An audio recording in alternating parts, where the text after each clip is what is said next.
یا رسول اللہ انظر حالنا، یا حبیب اللہ اسمع قالنا۔ بسم اللہ الرحمن الرحیم۔ ناظرین و ناظرات، السلام علیکم ورحمۃ اللہ وبرکاتہ۔ الحمدللہ علی احسانہ، رمضان المبارک پوری آب و تاب کے ساتھ جلوہ فگن ہے۔ 1445 ہجری کا رمضان المبارک اور بحمدہ تعالی اس کا دوسرا عشرہ چل رہا ہے۔ رمضان المبارک اپنے ساتھ انوار و تجلیات لے کر آتا ہے، عبادات کا ذوق لے کر آتا ہے، اور یہی وجہ ہے کہ ہمارے بہت سارے احباب، بالخصوص ہماری نیو جنریشن،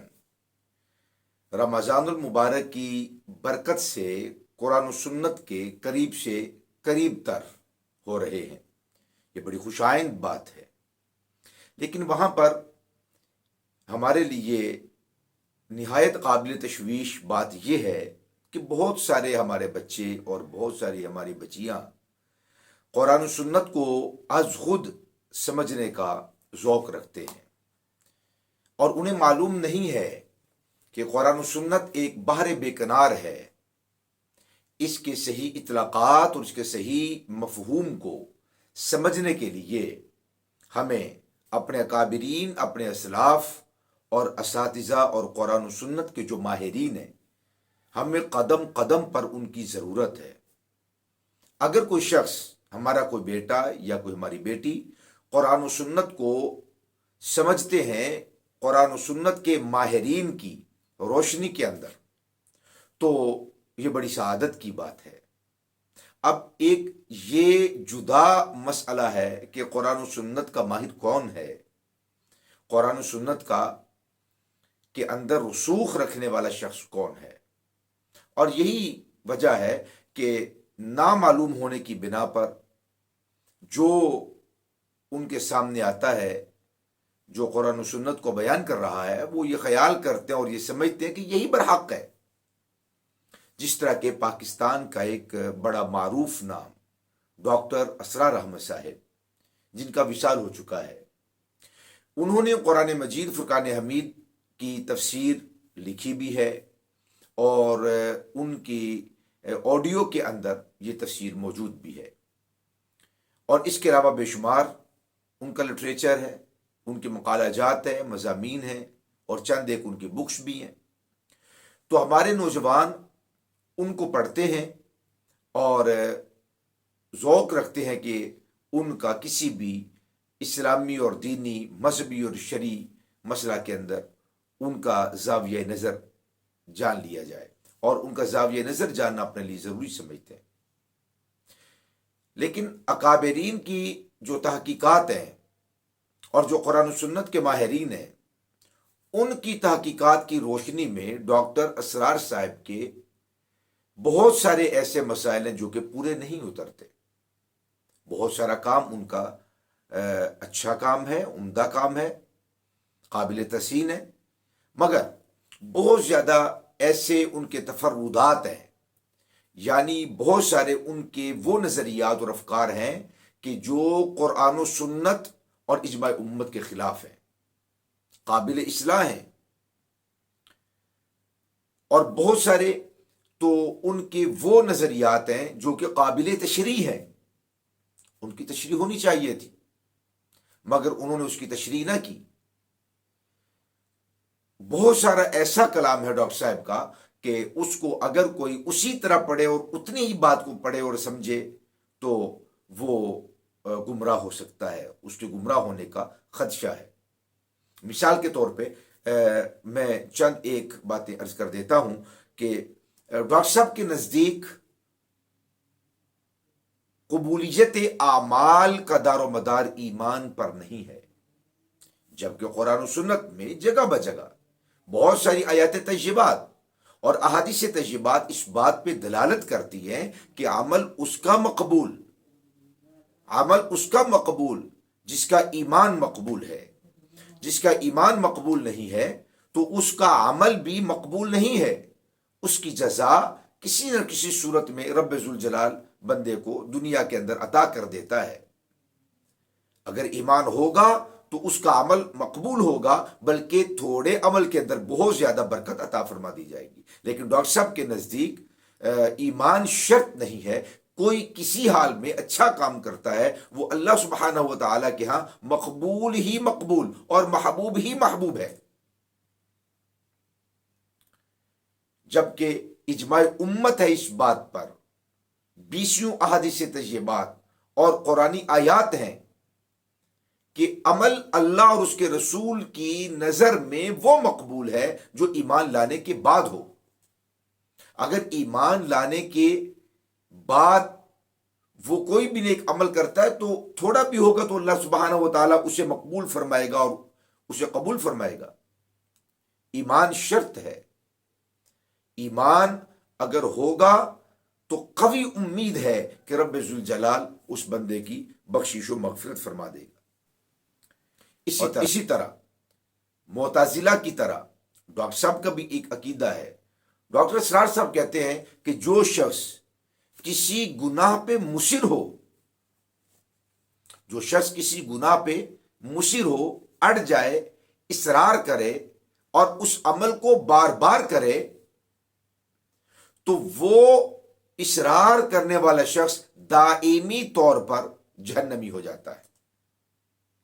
جبکہ حقیقی تصور قرآن و سنت سے جو واضح ہوتا ہے اور جس پر اجماع امت ہے وہ یہ ہے کہ اگر کوئی گناہوں پہ اصرار کرتا ہے، گناہ کبیرہ کا ارتکاب بار بار کرتا ہے، مگر ہے وہ صاحب ایمان، تو رب ذوالجلال چاہے تو معاف فرما دے اور مواخذہ نہ فرمائے، حساب نہ لے. اور اگر چاہے گا تو اس کے عمل کی جو سزا ہے، بد عملی کی جو سزا ہے، وہ اس کو دی جائے گی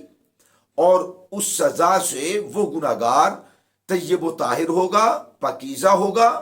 اور بالآخر رب ذوالجلال اسے جنت کے اندر بھیج دے گا اور اس کو جنت کا وارث قرار دے گا. لیکن ڈاکٹر صاحب کے نزدیک اگر کوئی مصر ہوتا ہے وہ دائمی طور پر جہنم میں رہے گا. یہ عقیدہ اہل سنت کا عقیدہ نہیں ہے، یہ معتزلہ کا عقیدہ ہے. اور اسی طرح ہمارا یہ عقیدہ ہے اس بات پر کہ جو شخص جنت میں جائے گا دوبارہ اس کو کبھی نکالا نہیں جائے گا وہاں سے. اور اگر کوئی دوسرا شخص جہنم کے اندر جاتا ہے تو جو گناہگار ہوں گے، صاحبان ایمان ہوں گے، ان کو جہنم سے نکال کر جنت کے اندر بھیج دیا جائے گا. اور جو کفار ہوں گے اور جو مشرکین ہوں گے وہ دائمی طور پر جہنم میں رہیں گے. اس کے بعد جنتی جنت سے نہیں نکلیں گے، اور جب یہ فیصلہ ہو جائے گا گناہگار مسلمان صاحبان ایمان پہلی امتوں میں سے یا اس امت کے اندر تھے صاحب ایمان لیکن گناہگار تھے، تو اپنے گناہوں کی سزا بھگتنے کے بعد ان کو جنت کے اندر بھیج دیا جائے گا. اب کوئی جہنم سے نکالا نہیں جائے گا. جو جنتی ہیں وہ وہاں پہ ہمیشہ رہیں گے، اور اسی طرح پھر اس کے بعد جو جہنمی ہوں گے وہ ہمیشہ اس کے اندر رہیں گے. لیکن ڈاکٹر صاحب کا عقیدہ یہ ہے اور نظریہ یہ ہے کہ کوئی شخص ہمیشہ جنت میں نہیں رہے گا اور اسی طرح کوئی شخص ہمیشہ جہنم میں نہیں رہے گا. جبکہ یہ اجماع امت کی صراحت اور اجماع امت کے بالکل خلاف اور منفی یہ نظریہ ہے. اسی طرح اہل ایمان اس بات پر بھی نظریہ رکھتے ہیں کہ رب ذوالجلال کی ذات وہ ذات ہے کہ جسے ہر حال میں دستگیری جس سے کی جائے، جس کو پکارا جائے. یہ ایمان کا تقاضا ہے کہ ہر حال میں رب ذوالجلال کو پکارا جائے اور اس سے استعانت کی جائے، اس سے مدد طلب کی جائے. مگر رب ذوالجلال نے قرآن مجید فرقان حمید کے اندر اور بہت ساری احادیث طیبات میں یہ مضمون بالکل واضح ہے کہ اگر کوئی رب ذوالجلال کے کسی بندے سے مدد طلب کرتا ہے تو یہ مدد طلب کرنا بھی جائز ہے. کہ بندے کا مدد کرنا در حقیقت یہ رب ذوالجلال ہی کا اس کی عطا اور اس کی قدرت کا نمونہ ہے اگر رب ذوالجلال نہ چاہے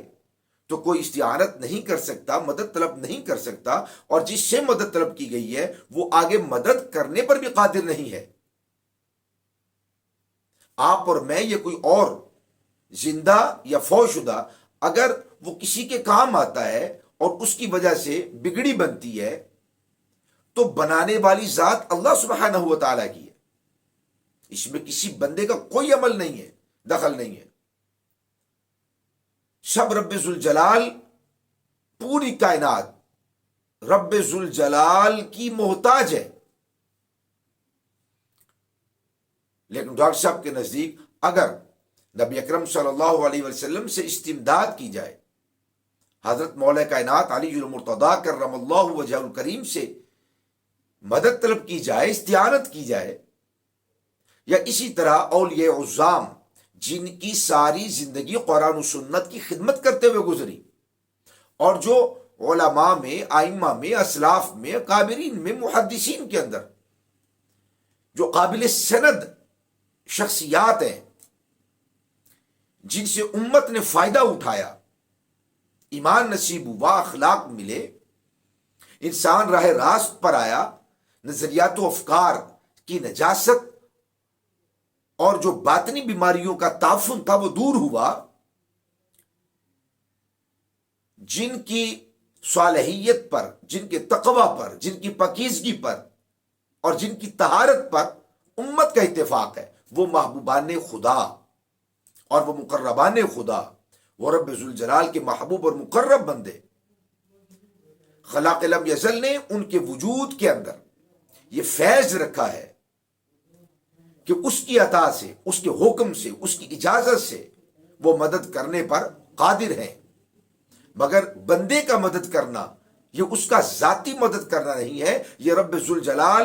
کی اذن اور اس کی اجازت سے مدد کرنا ہے۔ سو اگر یہ تصور ہو تو یہ عین ایمان ہی ہے، یہ شرک نہیں ہے، یہ کفر نہیں ہے۔ لیکن ڈاکٹر صاحب کے نزدیک اگر ان نظریات کے باوجود کوئی رسول اللہ صلی اللہ علیہ وسلم سے مدد طلب کرے، مولا کائنات علی المرتضیٰ کرم اللہ وجہ الکریم سے کوئی مدد طلب کرے، یا اسی طرح صالحین امت سے اگر کوئی مدد طلب کرے، ان عقائد اور ان قیودات اور ان قیدوں کے باوجود ڈاکٹر صاحب کے نزدیک وہ بندہ مشرک ہے۔ تو یہ ایک افکار ہے جس کو عام لوگ، ہمارے بیٹے اور بیٹیاں یا سادے عوام کی کیپیسٹی نہیں ہے اور اتنا علم نہیں ہے کہ وہ ان چیزوں کو سمجھ سکے۔ سو آپ ان کی خطابات سننا، ان کی تحریرات کو پڑھنا اور ان کے لٹریچر کو پڑھنا وغیرہ وغیرہ وغیرہ یہ بالکل قطعاً جائز نہیں ہے، بالخصوص اس کے لیے کہ جس کو رسوخ فی العلم نہیں ہے، جو اپنے علم میں، اپنے ایمان کے اندر جو راسخ نہیں ہے، جن کا علم کمزور، جن کی رائے کمزور، ان کے لیے بالخصوص ان کو پڑھنا اور سننا یہ قطعاً جائز نہیں ہے۔ اللہ سبحانہ و تعالی ہمیں قرآن و سنت کی روشنی اور قرآن و سنت کا فہم نصیب فرمائے اور اپنے کابرین اسلاف کی تحقیقات کی روشنی میں دین کو سمجھنے کی توفیق نصیب فرمائے۔